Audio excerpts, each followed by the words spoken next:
And a very good morning to you. That's how the state of the roads looks at this particular point in time. But we do know things change within hours right here. So we'll give you another look at the roads in a couple of minutes to make sure that as you leave your house, you get where you're going with the least amount of road rage. But right now, it's all about the big stories of the day. It's time for your newspaper review. As always, we kick things off by looking at the front pages of each of the dailies. We'll start off with the front page of the PeopleDaily. Front page, besieged Sosyon fights for his life. Tell them to keep off KNUT, as the only people who can remove me from office are those who elected me. The words of Secretary General, embattled Secretary General right there, Wilson Sosyon, of course. The front page of the PeopleDaily. Front page of the Daily Nation, property, power and the church.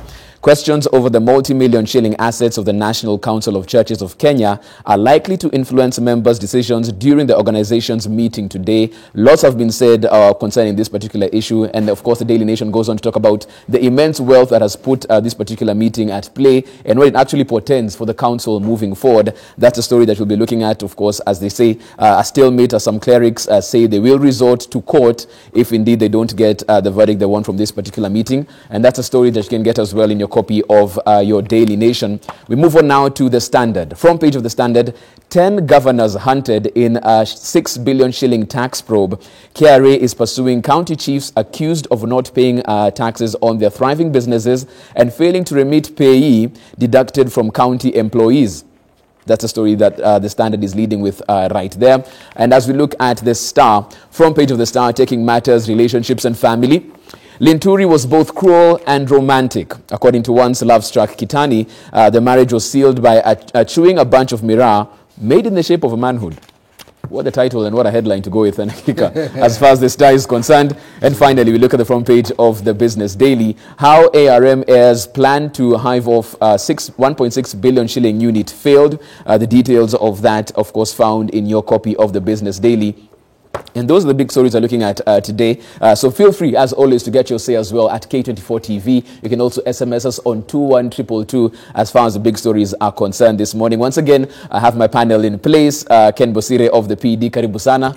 And of course, nominated MP David Ole Sankok, Honorable. Karibu Sana, welcome to the show. Thank you very much. Of course. Let's start with the matters of the day. Look at the front page of our PeopleDaily. Right there, as always, they say, a picture tells 1,000 words, and the picture right there just says it's what besieged Sosyon fights for his life.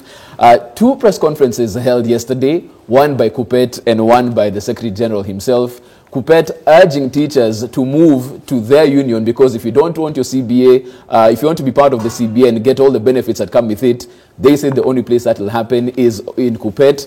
Sosyon, on the other hand, saying that as all of these things happen, these are sideshows and he will not quit. Categorically, the only people who will remove him there are the people who voted him in, and nothing else will get him out. In fact, he got a court injunction to make sure the meeting doesn't take place as far as that's concerned.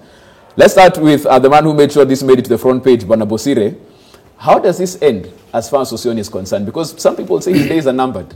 Completely. The writing is on the wall. Time is nigh. Even the same people he says that want to can only take him home. Right. He's already locked them out of the office.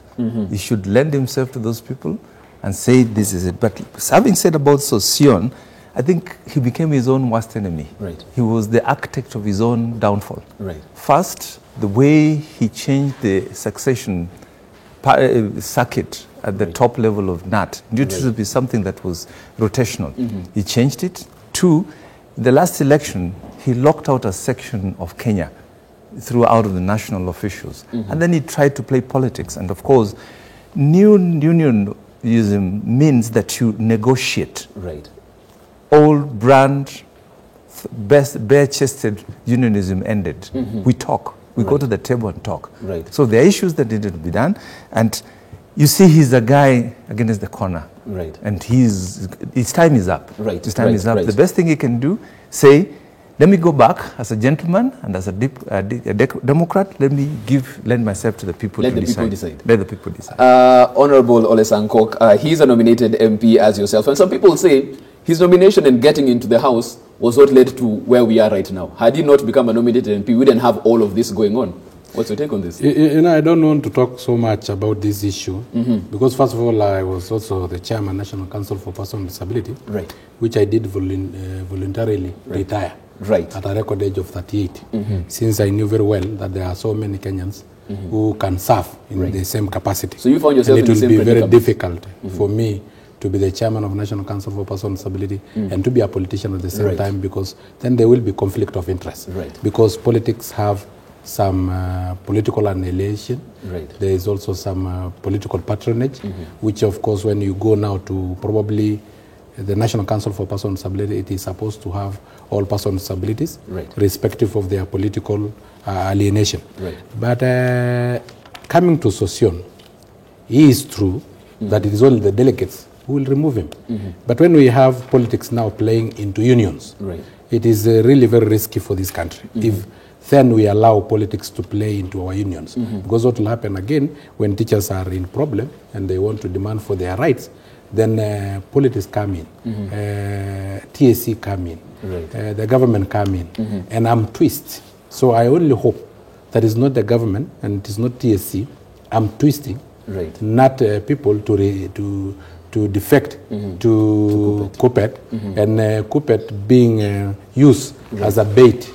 Because yesterday they came out very clearly, you come here because here is where you are. Get the CBA. You get the CBA. And you know, literally a union should be an enemy to the government. Yeah, literally. And because in his press conference, Sosion was talking about the fact that there are powerful figures who are paying and making sure that this happens.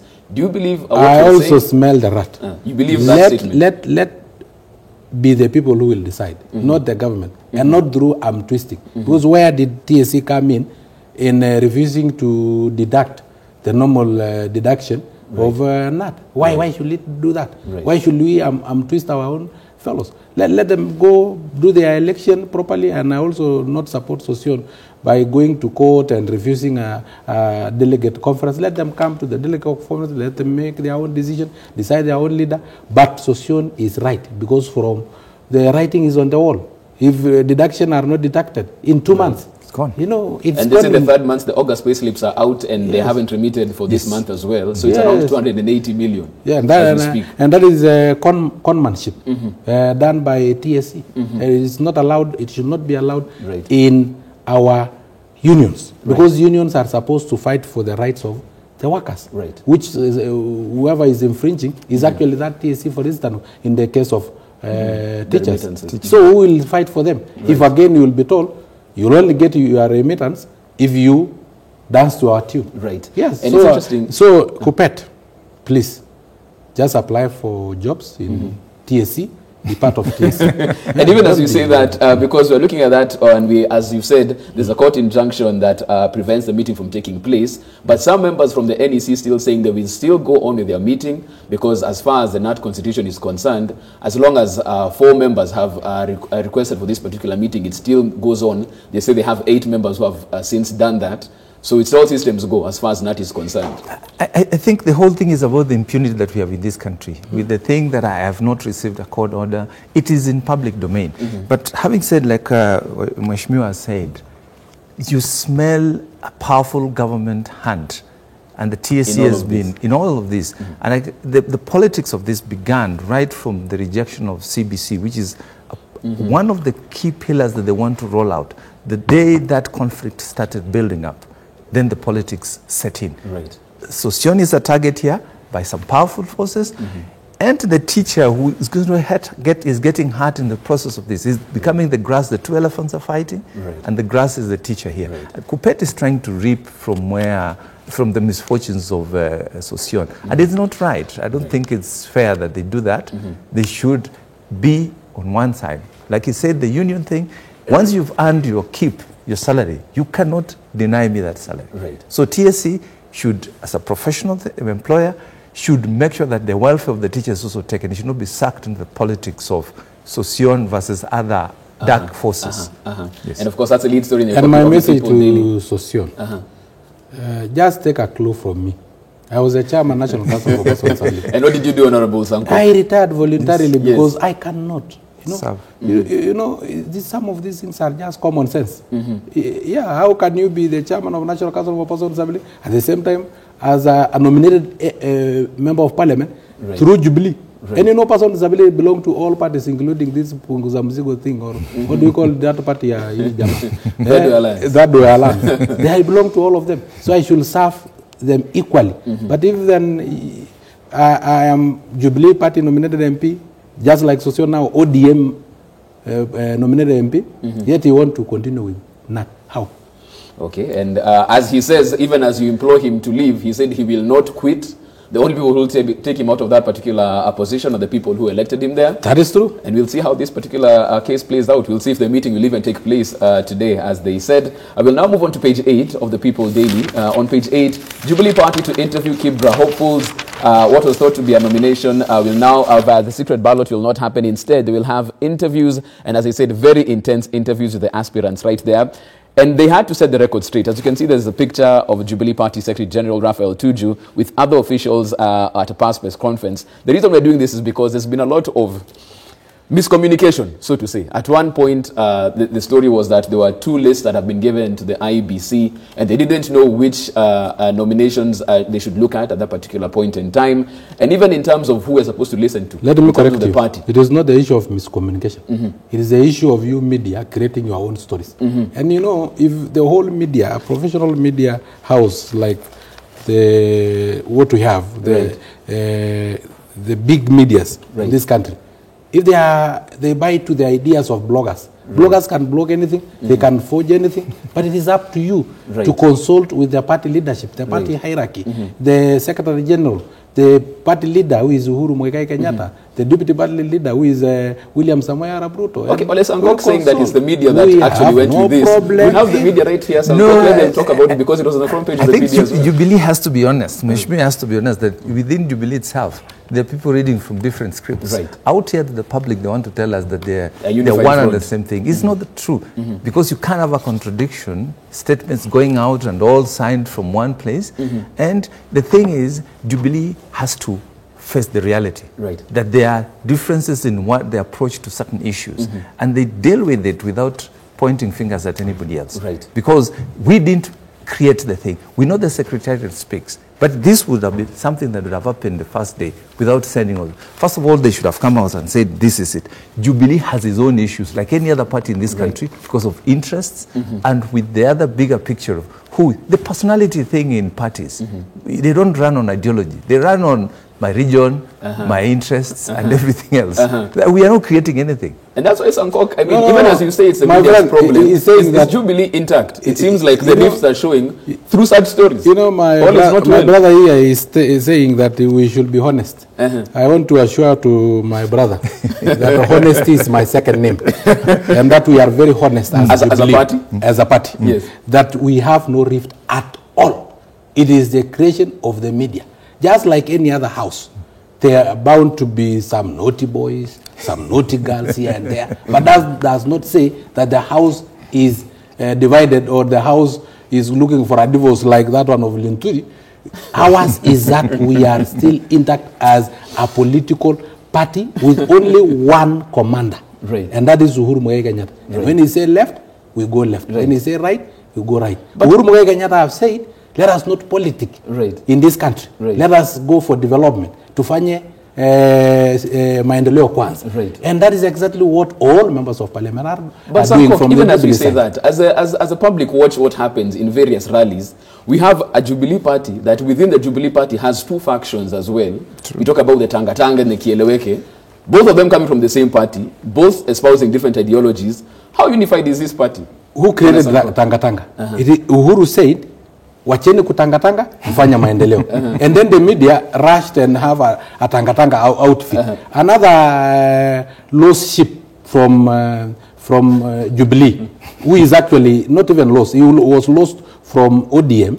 He came to Jubilee, and then he found that he cannot fit because Jubilee probably is of course, you know the Nyeri guy who developed a word,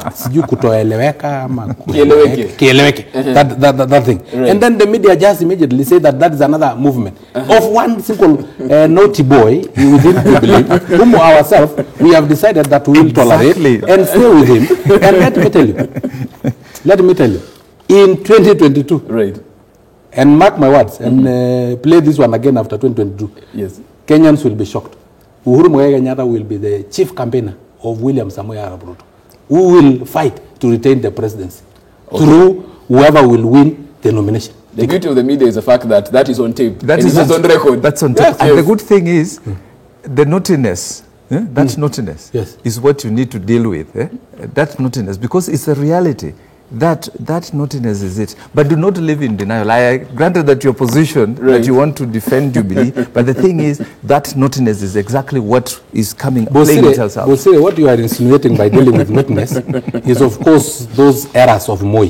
But we are a democratic party called Jubilee, the biggest party in the whole of Africa.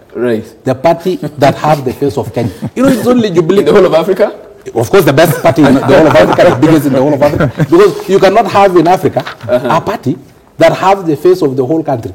You know, it is only in Jubilee where you find members of parliament from Western, from Nyanza, from North Rift, from South Rift, from Central, from Coast. You know, we have everybody on board. If you talk, let's just face the reality. If you talk of Wiper, if you don't come from Ukambani, you cannot be an MP there. If you come from another one called, is it ANC? Or for the Kenya. For the Kenya, for instance, it's not even, it's a clan party. It's a clan called Bukusu. It's not even for Aluya party. You know, let's speak the truth. If today you mention a political party, people will definitely, evoke the issue of region. This political party is of which region? And check at the members of parliament membership of those political parties. You'll say it belongs to this region. But Jubilee, which region does Jubilee belong? When we have 4 members of parliament from Nyanza, we have 8 from Western, we have several from Coast. Okay, Ole Sankok, I shall take you to that. And of course, all of this is because we're looking at the Kibra by-elections. And we shall see how truly national it is when it gets to the by-election later on in the year. Yes, and exactly. That is the makeshift nature of Jubilee is its own problem. Those are the stories that you can get, of course, in your copy of the People Daily right there. We'll now move on to the Daily Nation. Front page of the Daily Nation, taking a different angle to matters religion, property, power, and the church. Questions over the multi-million shilling assets of the National Council of Churches of Kenya are likely to influence members' decisions during the organization's meeting today. Now, a lot has been said concerning what's been going on in terms of, there seems to be a bit of strife within this particular organization in terms of who's to succeed the General Secretary Karanja right there. Some people accusing Karanja of picking his own successor and the team that will vet those who take up his position. He's been accused of changing the constitution to fit him as well as far as he's concerned, not consulting the NCCK chairperson as well in terms of the draft of the agenda right now. And yesterday, let me take you back to yesterday where we had a story about certain individuals from a church of Neno Church who want to sue the pastor or the reverend for what he said and what he'll do to them and their manhood. And we're looking for, you know, a place where you can get leadership. You know, you can touch anything else. You know, but when it just not that. You know, the child can play with her mother's breast, but not on her father's testicles. And that's what you're saying. When you're looking for guidance from the church, you go to the NCCK and assume that's where they'll get it. But in there, as you can see, there's also a very big, debate going on as to who's supposed to lead them forward. I think, Jeff, let me just say this. The church in itself is at the crossroads, like many other things in society. But the church has a certain people has a certain expectation from society that it was going to be the moral candle we can run, a place we can run to. But the church in Kenya is in itself in a crisis. Right through the wrangles, NCCK is not the only one. We've heard of the Seventh-Dayers going just now to use the police. We have had Neno and we have had many other things. The church in itself needs to be regulated. But it's also a reflection of who we are. The same people we have out here are the same guys who go to church. Where we've lost the moral compass. We are looking for property and everything else except that which makes us the church. And I think for me, NCCK is lost its direction and they should not rush to court. We should actually go to church to seek arbitration. They're now going to court to seek arbitration. And I think they should have a mechanism within the church that allows them to resolve their own things. But being as it is, the church in Kenya today needs to sit back and introspect and find out what is it that has gone wrong. Because they lose it, we've lost as a society. Right. Because they're the moral compass. They're supposed to be the moral compass. Right. But they've been caught up in what we see. And you give back yourself to, especially the politics. The politicians have found a way to find their anchorage within the church. The churches have become platforms for rallies. And that means the church has to sit at a point where it has to be the true church of Christ, not the true church of Karanja, or the church of Neno, the church of something, the church of Elcopt and everything else. We have a politician here as well who can talk about that, in terms of them making inroads into the church and making the pulpit almost a rally on Sunday morning. What do you have to say about what's going on, the discontent within NCCK? My friend, I'm a Christian. Yes. I belong to AIC. And I was once an altar boy, and I grew in the church. Right. Being a person with disability, before the enactment of the Person with Disability Act of 2003, we only depended on the church as person with disability to be assisted, to go to school, and to do other many things. So for me, church is my home. And though I grew in the church, I was not blessed with spiritual eyes to know what is going on in the church, and I rarely comment on issues that deal with the church. Spiritual issues. So for me, I let the people decide. Right. I don't have You to have a comment on that. You don't have a comment on that? I don't have a comment on that. Okay. For me, I know that I know my God. I have to go to church and pray. Right. Not because I'm a politician. I have to go to church and assist the vulnerable, because the issue of the church, as I said, I'm a person with disability. I was assisted by the church. I was taken to school by missionaries. So I have a duty, an obligation to go to church. When I go and donate in the church, it is because of what God have done to me.